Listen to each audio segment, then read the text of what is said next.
This is the College Cut, where NIL isn't the story, the athletes are. Because what they do off the court deserves the same attention as what they do on it. And on our first episode, Miara O'Neal and KN'isha Godfrey take us inside the NIL world shaping their futures. Hey guys, I'm Ashley with EssentiallySports. I'm here with KN'isha Godfrey. Miara O'Neal. Do you guys have any nicknames you guys go by? I call my KG. Beezy, Big 8. You said Meezy and Big 8? Big 8? KG, you already know what it stands for. Like, that's what y'all's teammates call y'all. Meezy and KG. Yeah, okay. KN'isha, you're a senior, so you've been in college for a while. Oh my gosh, I'm a senior, I'm a junior, oh my God. You still got a couple more years of eligibility. But I guess, how was your college experience, if you could like sum it up in, like a short little? I would definitely say it's been a journey. I went to college as a senior in high school, so I went early. And I went through a couple experiences. I went to Mississippi State first. I transferred from there mid-year. My coach stepped down. I transferred to TCU, then got to TCU, and then my coach stepped down again, and then I had a new coach come in. Then I got injured. And what'd you get injured? I had a stress fracture in my left foot, 5th metatarsal, so I had to get surgery and a pin actually inside my foot to stabilize it. So I went through that, and then I wasn't able to play that season. Then the following season came.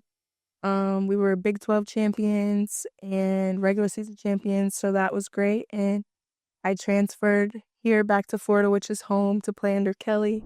You were like the go-to person on like most of your high school AAU.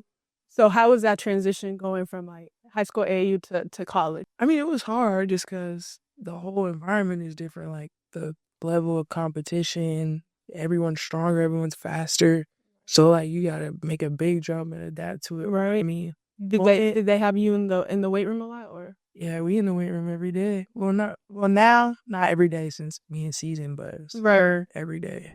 Back then when I was in college, like we didn't have NIL, we didn't have all that. So now that you guys are allowed to do that, how important is it for other athletes to take advantage of that? I think it's a huge opportunity. For example, like say you got athletes that like try and get their families out their neighborhoods, like it's a huge opportunity for them to just showcase what they have, show their personality, build their brand, and also do what they want for their family. So I think you should take full advantage of it. Also, just find out a little bit more about like who you are. Yes, you come to college to play a sport or go to school and stuff like that, but you have the opportunity to branch out and figure out the things that you like and invest time into that and compensate, obviously. It's huge. Okay, with NIL, do you think for the overall health of like the sport of basketball, do you think that it's hindered it a little bit, or is it like more competitive, or like what's y'all's opinion on it? It's definitely changed the whole game for sure, but I don't think it takes away like the competitiveness of it. I think it's just the way that you look at it and like coming into it, the decisions that you make when you're, choosing a school. Like, I feel like that's the most important part. When you are choosing a school, I know you guys were with Florida, but like what came into the decision of choosing Florida? Are you guys also looking at, okay, if I go to Florida, that means I also get to maybe work with this brand or that brand, or they're offering me this much or stuff. So do you guys only look at that, or do you guys look at, okay, I'm actually going to play a lot on this team, or I'm going to have a big role on this team, or I might sit the bench on this team? Like what was y'all's deciding factor to choosing Florida? I think for me, it was just more about the people, like, because I'm a people person. Like I feed off energy. So like if I'm not digging your energy, then it's just going to throw me off. And I know me, I don't really do good with that type of stuff. But it was really the people and like how real and genuine they are. And just building like a good environment. Right, yeah. Because good people, good environment, everything else should be good. And it has been. For me, I would agree. I mean, I know Kelly since I was like in 7th grade. So for me too, it's kind of like I know where I'm going. I know what type of coach, I know what type of person I'm going to be around every day. And I was very confident in, coming here because of the relationship that I had built with her, but also to just like the area. Like my family is only 2 hours, and that means a lot to me. They're able to come and support me. Um, and yeah, just their support means the world. So I would say that. If there's a brand or anything that comes up to your agent and says, we want to work with KN'isha, we want to work with music, like what's y'all's deciding factor into, okay, yeah, I like this brand, I want to work with it, or like, nah, I'm a pass up on it. I want to make sure any brand that I work with aligns with my values, Okay. like what I value, what I believe in. So like, I'm not going to work with anyone that doesn't align with that or something that I just don't like. For instance, I had a deal with like, no diss or anything, but like I had a deal with like PB&J or like Uncrustable or something like that.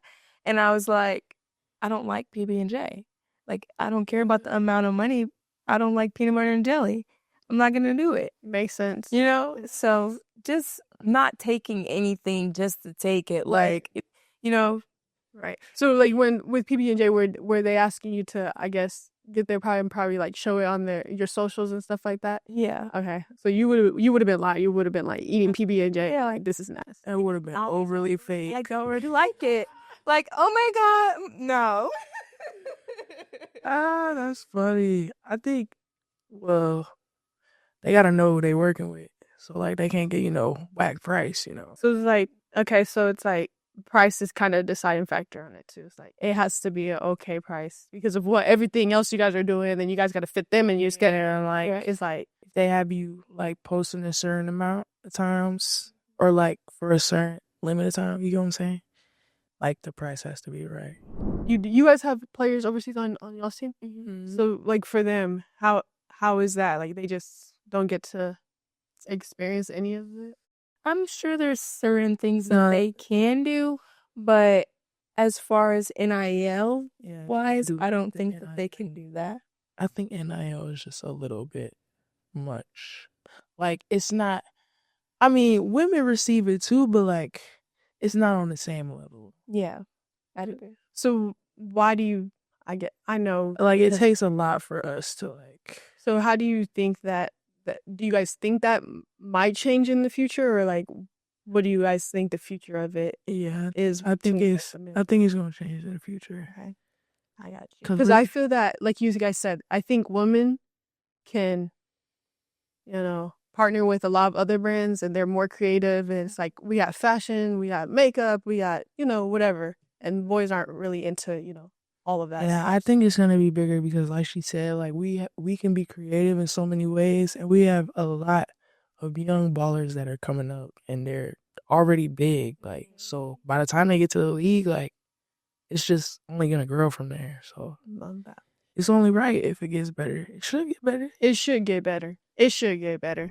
Seeing the evolution of everything, like I guess going to Mississippi and TCU and all that, and were you getting NIL and TCU or no? Yes. Okay, so I guess going from Mississippi to TCU, and then you found out you got NIL. How was that change? I guess what was the difference? Yes, I was in it like when it was first getting started, and seeing the evolution now is just kind of like there's a lot more brands and opportunities out there that really want to work with athletes and people than it was before. So I feel like in the beginning, different brands and companies were kind of like shaky, like, do we want to do it or don't we? Do we want to do it or don't we? Now it's like a big thing where there's like, yes, we want to work with you. Yes, we want to work with you. So you just got to kind of, get out there and ask. I know you guys, we talked about your agents and like your mom and them, your family helping you guys managing all this, but does your school help? Like, do they have advisors? Does your coach help you guys in any way? Like, how's that? She does help us. She helps us with a lot, actually. Not even just that. Or just being people outside of basketball. Like, you could quote me if I'm wrong, but I feel like she teaches us something new every day just by stuff she says. So like, but it's a lot of resources with helping with that, like NIL and stuff, and like they even give us opportunities to like get paid too. So right, no, she hit it on the head, and our coaches and our staff, they, meet with us as much as they can to just give us advice on and off the court. So it's always a plus. It's always great.